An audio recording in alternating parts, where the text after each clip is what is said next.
Bom, então, para quem não me conhece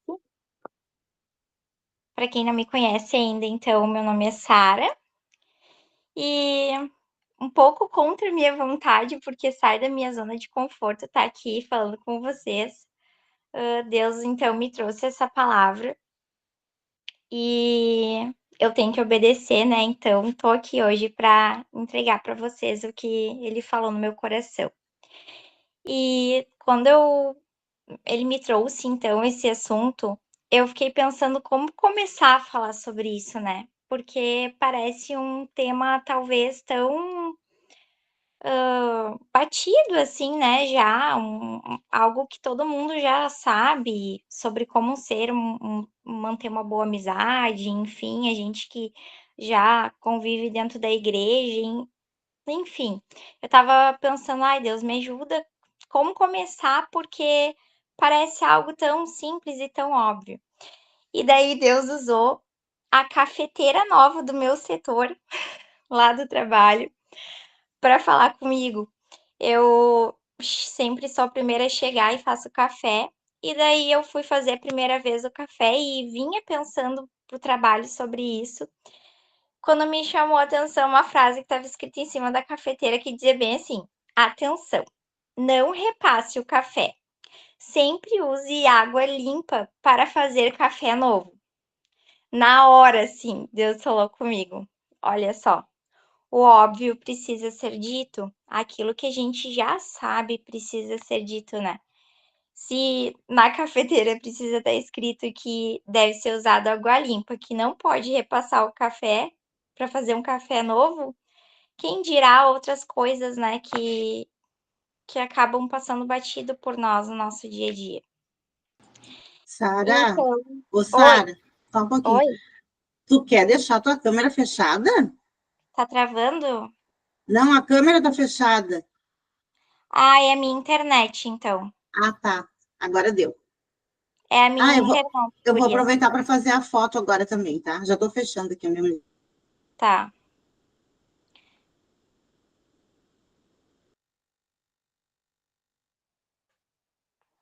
foi? Tá, se fechar minha câmera não é minha culpa, tá? É a internet.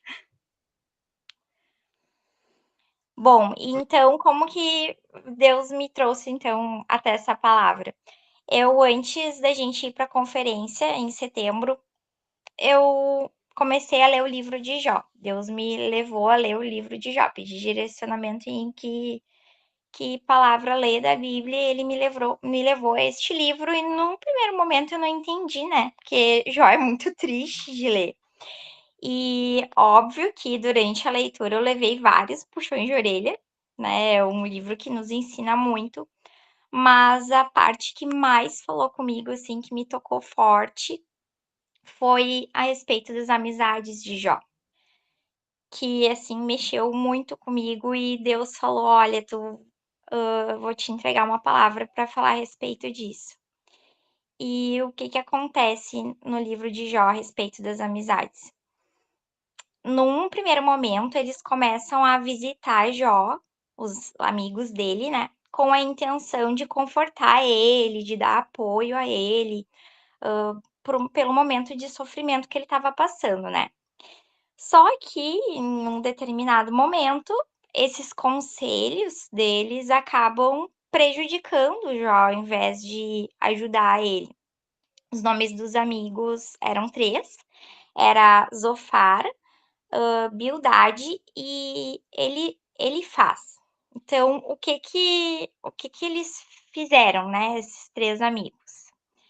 Boa parte do livro é esses 3 amigos discursando para Jó, no meio ali daquele caos todo que ele estava passando, né, de ter perdido tudo, filhos, casa, todo o dinheiro que ele tinha, ter se afundado em doença, né, como ele ficou.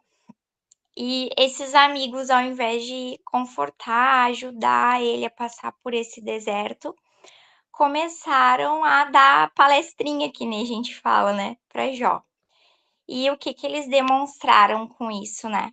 Eles demonstraram uma total falta de empatia com Jó, porque ao invés de simplesmente estar ali do lado dele, né, no momento de sofrimento, eles ficavam tentando achar uma explicação, tentando justificar aquilo que Jó estava passando.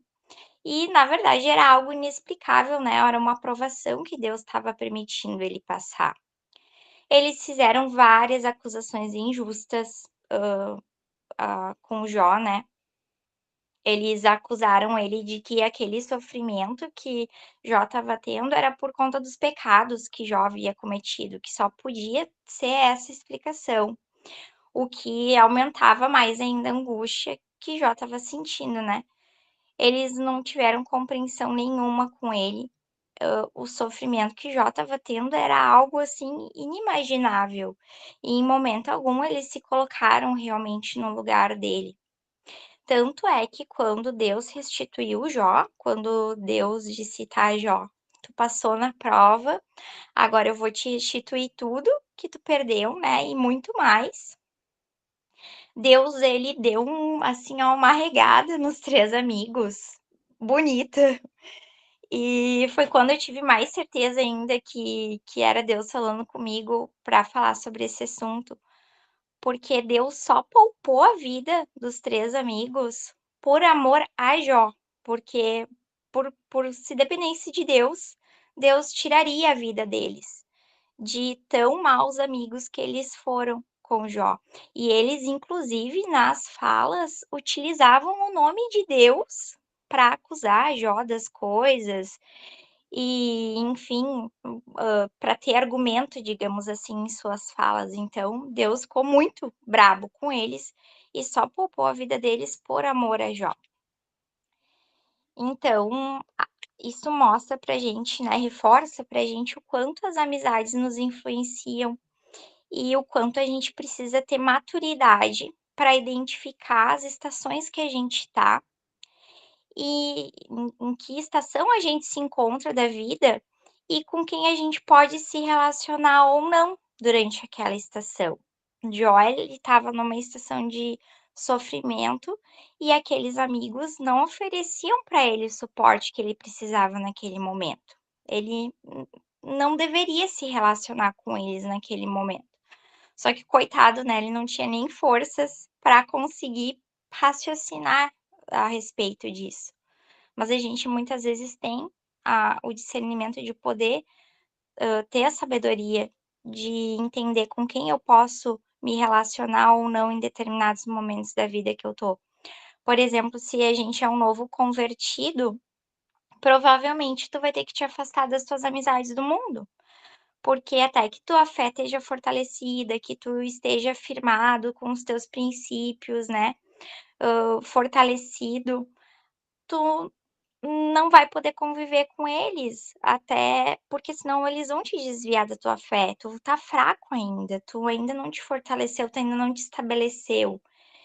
Então até que tu esteja firme na fé, para que tu influencie eles e não eles te influenciem, o ideal é que tu te afaste.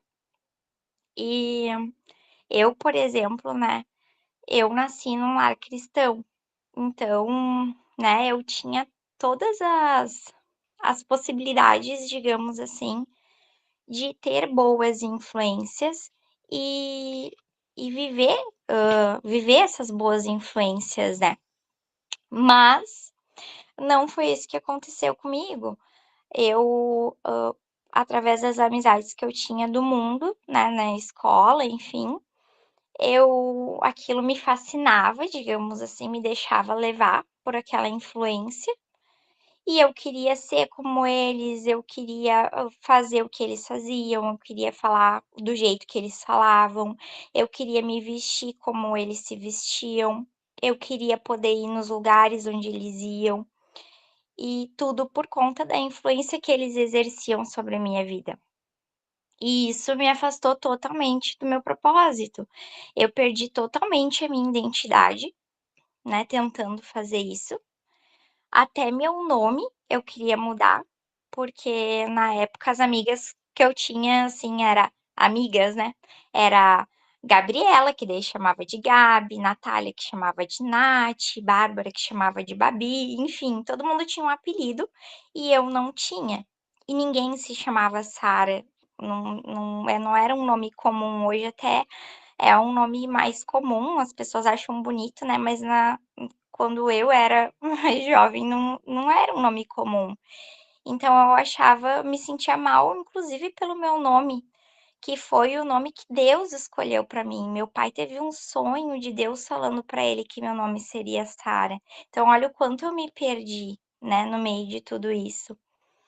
E eu me perdi tentando me encaixar nos padrões das pessoas, né, nos das pessoas que eu achava que eram minhas amigas, né, para que elas me aceitassem, para que eu fosse benquista por elas. E isso gerou um sofrimento muito grande para mim, porque eu nunca ia me encaixar nos padrões delas, porque eu nasci para ser filha amada do rei. E nesse momento quando eu entendo isso, eu sei que só os padrões dele vão se encaixar na minha vida, e não dos outros que estão ao meu redor. Então, por isso é muito importante que a gente faça aliança com as pessoas certas, né, porque se a gente faz aliança com as pessoas erradas, isso só vai nos afastar de Deus. Isso só vai nos afastar do nosso propósito, vai nos fazer perder tempo. E hoje, assim, eu peço para Deus com todas as minhas forças para que Ele tenha misericórdia de mim e das escolhas erradas que eu fiz por conta dessas influências e que eu consiga correr, sabe, que eu consiga voar em direção ao propósito que Ele tem para mim, para que eu possa recuperar esse tempo que eu perdi, tentando me encaixar, tentando ser quem eu não era. E aqui eu gostaria de deixar um recado, assim, para as mães, sabe, porque eu de modo algum culpo a minha mãe, por conta disso. Porque, né, ela deu o melhor que ela poderia naquele momento, com todas as questões dela, da criação dela, enfim. Mas, ela era muito envolvida na igreja, as pessoas demandavam muito para ela, o telefone lá de casa não parava de tocar 1 minuto das pessoas pedindo ajuda. Até de madrugada aparecia gente chorando lá em casa. Se tinha uma coisa que não podia faltar lá era papel higiênico, não era pra usar no banheiro, era porque as pessoas choravam muito lá em casa, pedindo ajuda pra ela. E aconteceu que ela achava que pelo fato de eu ter nascido na igreja, ela não precisaria se preocupar, digamos assim, com o fato de eu me deixar influenciar, que a minha base estaria sólida. E então aqui eu gostaria de deixar claro, assim, para filho de crente não é crente, né. A gente já ouviu falar sobre isso. Para que a gente acompanhe a amizade dos nossos filhos, que a gente procure conhecer quem são os colegas deles, quem são os nomes dos colegas, com quem eles têm mais afinidade, que tipo de conversa que eles têm com esses colegas e por que que eles se sentem, com mais afinidade, né, o que que eles se veem em comum com um ou com o outro. E qual é o nível de influência que essas amizades têm sobre a vida dos nossos filhos, né. Que a gente como mães, a gente não perca o controle sobre a influência na vida dos nossos filhos. E eu sei que hoje em dia, né, a gente tem pouco tempo, tá sempre correndo, e isso requer tempo, isso requer sacrifícios, mas se a gente não investir esse tempo na vida deles, né, em procurar a gente exercer uma influência maior na vida deles do que os outros, o mundo tá a todo vapor com milhões de ofertas muito tentadoras para influenciar eles, muito sedutoras. Então, a gente precisa investir, investir forte, investir pesado nisso. Que com isso a gente consiga estabelecer princípios, segundo a palavra de Deus, sobre o caráter deles, para que eles não sejam corrompidos pelos padrões do mundo que cercam eles, porque se a gente criar filhos fortes, bem resolvidos, né, estabelecidos e firmados na palavra, eles não vão se abalar que ele não vai ser aceito se ele não ouvir tal música ou se ele não se vestir de determinado jeito. Ele sabe que aquilo ali não é importante, que o que é importante é o que Deus pensa a respeito dele. E só que isso requer tempo e esforço da nossa parte, e essa é uma missão que Deus colocou sobre nós, né. E isso pode determinar o futuro dele. Eu, graças a Deus, né, a minha mãe quando viu que a coisa estava se perdendo, foi lá, botou o joelho no chão, correu atrás, né, para me resgatar, digamos assim, e tudo deu certo. Mas, às vezes o desfecho pode ser que não seja esse, né, que a gente possa investir quando eles são menores, para não deixar chegar num ponto que a gente não consiga reverter, né. E então como que deve de ser uma boa amizade, né, como que a gente pode se inspirar numa boa amizade? E acho que um dos versículos que daria para a gente usar para definir a amizade, na Bíblia, é 1 Coríntios 13, que fala sobre o amor. Mas o que que é a amizade se não o amor, né? Se a gente não ama uma pessoa, não tem como a gente sentir uma amizade por ela. Então, se a gente substituir a palavra amor por amizade, a gente vai ter o que que é ser amigo. Então, a amizade é paciente, a amizade é bondosa, não inveja, não se vangloria, não se orgulha, não maltrata, não procura interesses, não se ira facilmente, não guarda rancor. A amizade não se alegra com a injustiça, mas se alegra com a verdade. Tudo sofre, tudo crê, tudo espera e tudo suporta. Então, é um bom lema, digamos assim, né, para quando a gente ficar em dúvida se está sendo uma boa amiga ou não. Porque a amizade, ela é uma escolha nossa. O vínculo que a gente tem com os nossos familiares envolve um certo tipo de obrigação, né, família a gente não escolhe, né, a gente até brinca que família, infelizmente, não dá para escolher, tu é obrigado, né, a ser da família daquela pessoa, porque tu nasceu ali. E a amizade não, a amizade é por livre escolha, então por isso que ela deve de ser uma relação leve, sem cobranças, algo espontâneo, né. A amizade ela também não pode estar baseada na bajulação, porque a gente deve honrar as nossas amizades, e não puxa-saco, digamos assim, como a gente fala, né. Porque se a gente gosta de uma pessoa só quando ela te agrada, tipo: "Ah, eu só quero me relacionar com aquela pessoa se ela fica me agradando, se ela fica me bajulando". Então tu não gosta da pessoa, tu gosta é de ser agradado, né. Tu quer alguém que fique ali, hã, o tempo todo te agradando e não um amigo, porque o amigo quando precisa ele também vai te dizer palavras duras que tu precisa ouvir, não só o que tu quer ouvir.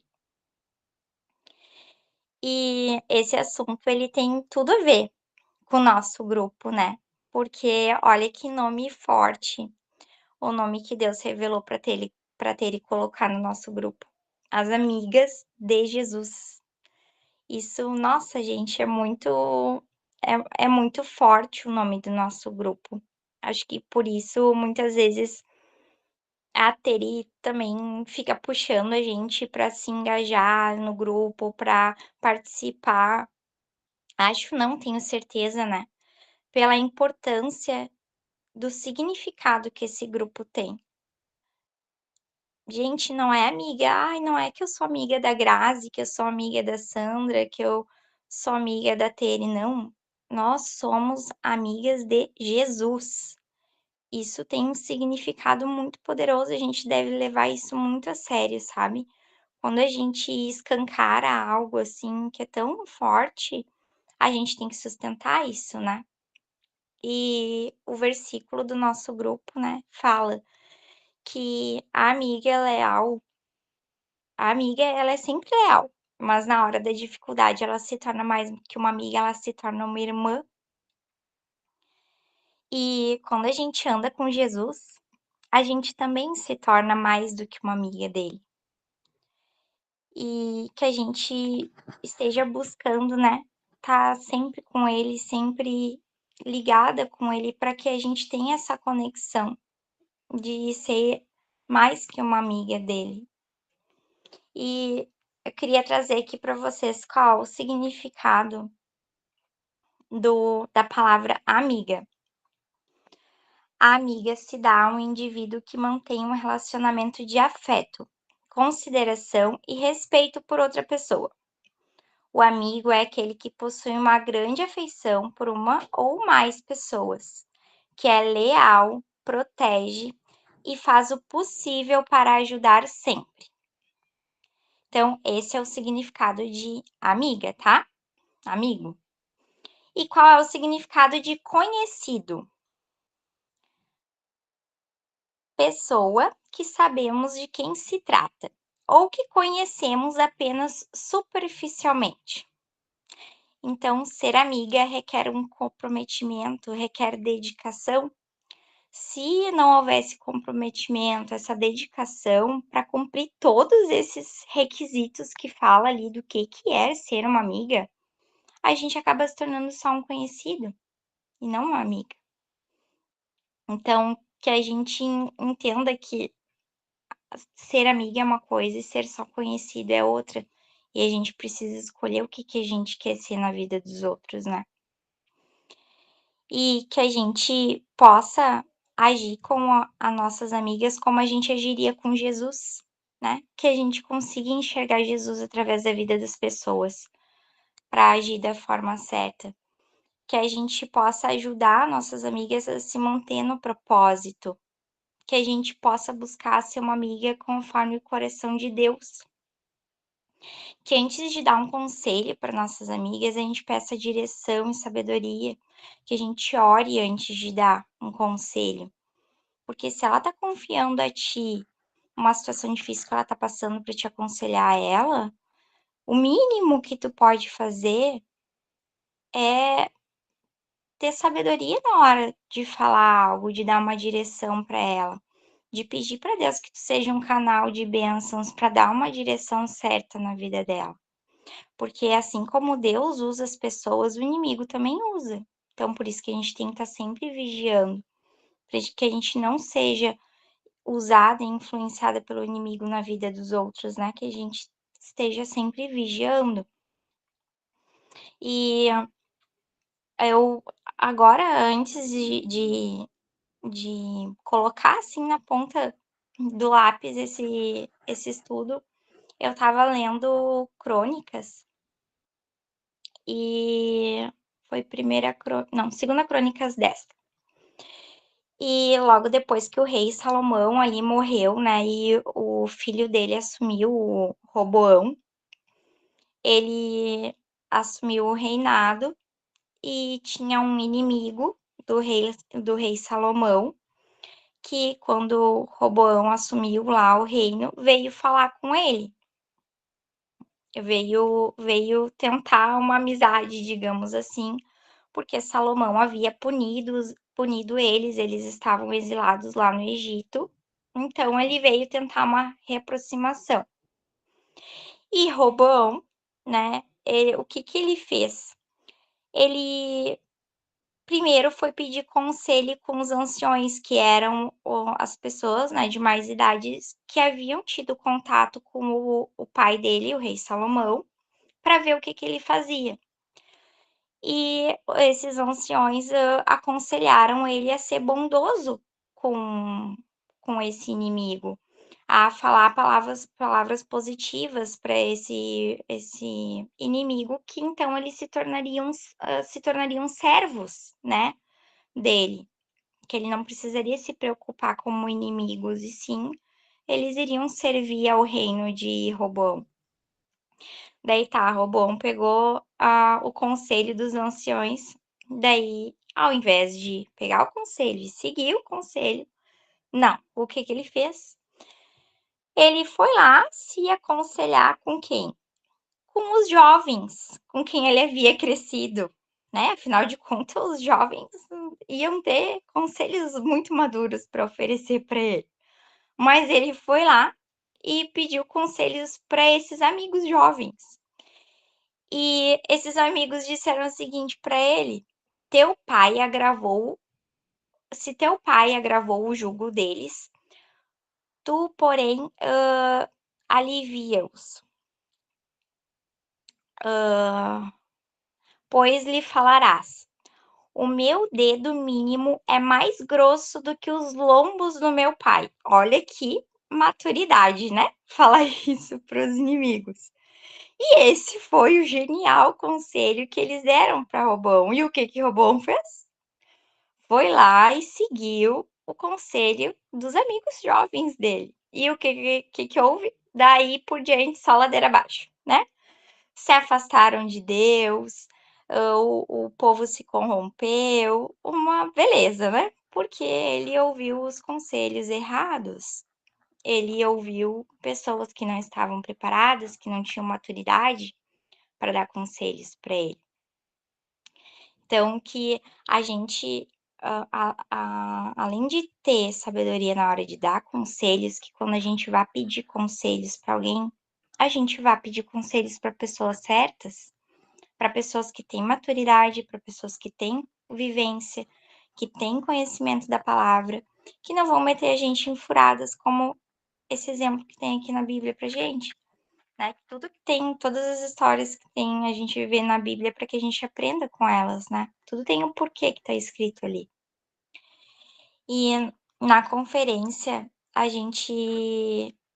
lá em Criciúma, a gente teve uma pregação onde profeticamente a gente foi chamadas de tochas de fogo, que cada mulher que estava lá era uma tocha de fogo, e que a nossa missão seria manter a tocha acesa uma das outras. Aí a tocha da Sandra tá apagando, eu vou lá e reacendo. Aí a tocha da Beth tá apagando, eu vou lá e coloco o fogo da minha tocha na dela e ela vai reacender. E isso é ser amiga, né? Que a gente possa manter a tocha uma das outras acesas.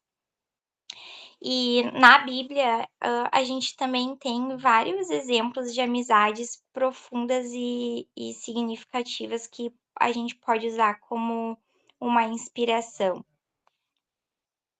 Uma delas é Davi e Jonatas, que é uma das amizades assim bem lindas que a gente tem na Bíblia no Velho Testamento. E quais são os princípios dessa amizade, né? A lealdade incondicional, a amizade entre eles é um dos maiores exemplos de lealdade, porque Jonatas ele era príncipe de Israel e ele arriscou a própria vida dele para proteger Davi, que era visto como uma ameaça, na verdade, para o reino dele. E ele passou por cima disso para ser leal a Davi e continuar sendo amigo dele. Eles tinham um amor fraternal imenso, apesar de eles serem de classes sociais bem diferentes.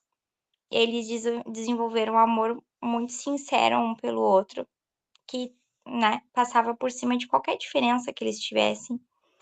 Eles tinham uma confiança mútua entre eles. Eles compartilhavam seus segredos, medos, esperanças.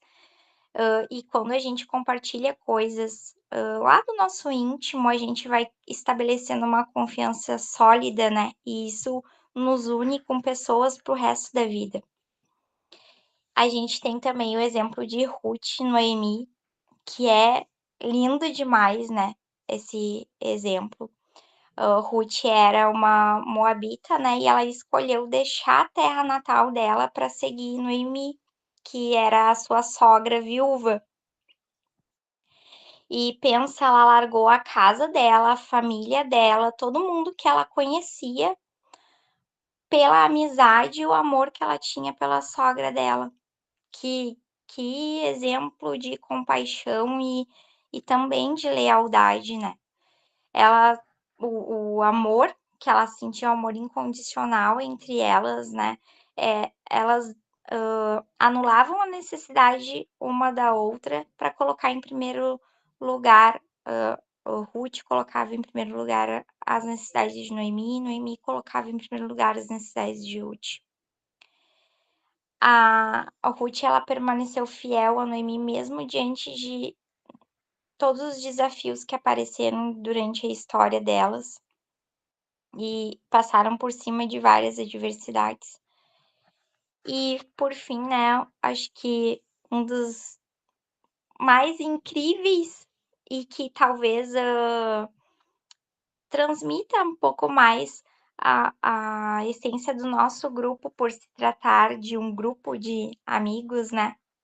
É a amizade de Jesus com seus discípulos, que foi a coisa mais linda, né? Que a gente pode ver nas Escrituras. Que Jesus ali amou seus discípulos com um amor incondicional, um amor sacrificial, né? Jesus se sacrificava.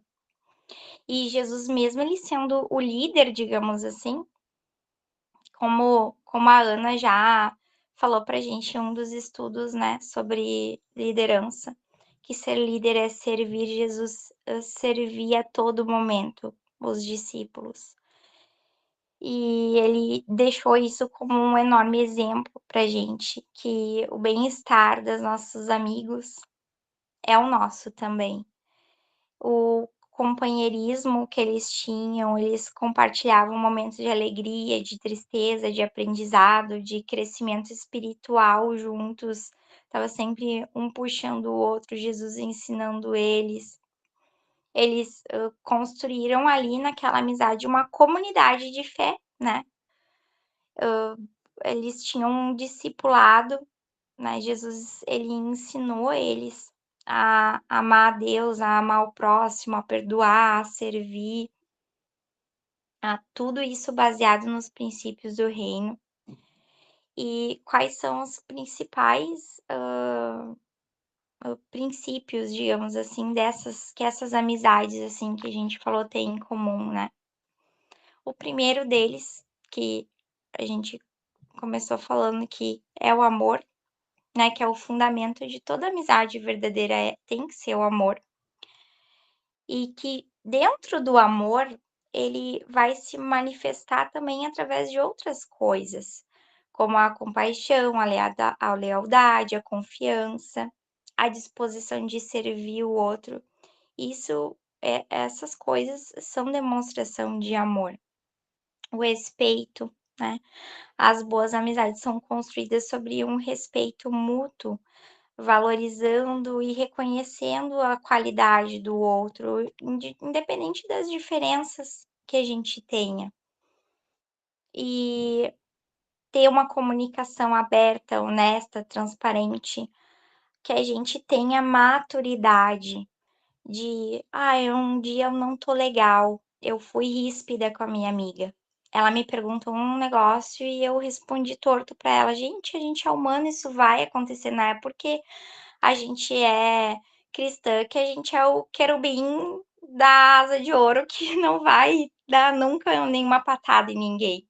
Isso vai acontecer, mas que a gente tenha maturidade e humildade de reconhecer isso, de não deixar essas pedrinhas se acumularem, de ir lá e falar, amiga, eu não estava bem, me desculpa por ter sido ríspida contigo. Me desculpa, eu não deveria ter tido aquela atitude que eu tive contigo. Foi errado, me perdoa. Que a gente não deixe essas pequenas pedrinhas irem se acumulando, porque isso vai aos poucos ferindo e desgastando a amizade. Quando vê ela acaba e a gente se torna só conhecidos por essas pequenas bobagens. Que a gente não ache simplesmente, é uma coisa pequena, eu não preciso pedir perdão. É só eu fingir que nada aconteceu, a minha amiga nem deu bola. Não, a tua amiga não deu bola, mas é uma brecha que tu abriu na amizade de vocês. E de novo, a gente tem que vigiar. Então, para que deixar essas coisinhas pequenas desgastarem a nossa amizade, né? E junto com isso, a gente precisa ter a capacidade de perdoar quando a nossa amiga nos vier nos pedir perdão e como eu falei, de ir pedir perdão quando necessário, para que os conflitos sejam sanados e não fique aquela picuinha, digamos assim, aquela mágoa. Que a gente tenha como princípio o apoio mútuo, né, que a gente possa estar se apoiando nos momentos bons e ruins, celebrar as conquistas, celebrar de verdade, porque se aquela pessoa que é tua amiga foi te contar uma coisa que ela queria muito e que ela conquistou, é porque a tua vibração, a tua alegria com a conquista dela importa para ela. E que tu possa verdadeiramente sentir isso como se fosse para ti aquela conquista. Porque quando a gente ama alguém, a gente fica tão feliz quando aquela pessoa conquista alguma coisa quanto se fosse pra gente. E nos momentos ruins que a gente possa oferecer conforto, que a gente possa acolher ao invés de julgar. E por último, mas não menos importante, né, a questão do servir, da gente estar sempre disposto a servir, de colocar as necessidades do outro dentro da amizade acima das nossas, que isso gera marcas nas pessoas. Se tu tá lá mega tucanada com mil e uma coisas para fazer, mas tu sabe que a tua amiga não tá bem, tua amiga tá passando por um momento difícil, e tu largar tudo que tu tá fazendo pra ouvir ela, pra tirar um momento pra estar com ela, isso significa mais do que qualquer coisa que tu possa oferecer, e que a gente esteja disposto a fazer isso pelos outros. E é isso, meninas, que eu queria hoje compartilhar com vocês. Se vocês gostaram, podem agradecer para Deus, porque foi ele que mandou falar. E se vocês não gostaram de alguma parte, também conversem com ele, tá? Porque eu só obedeci.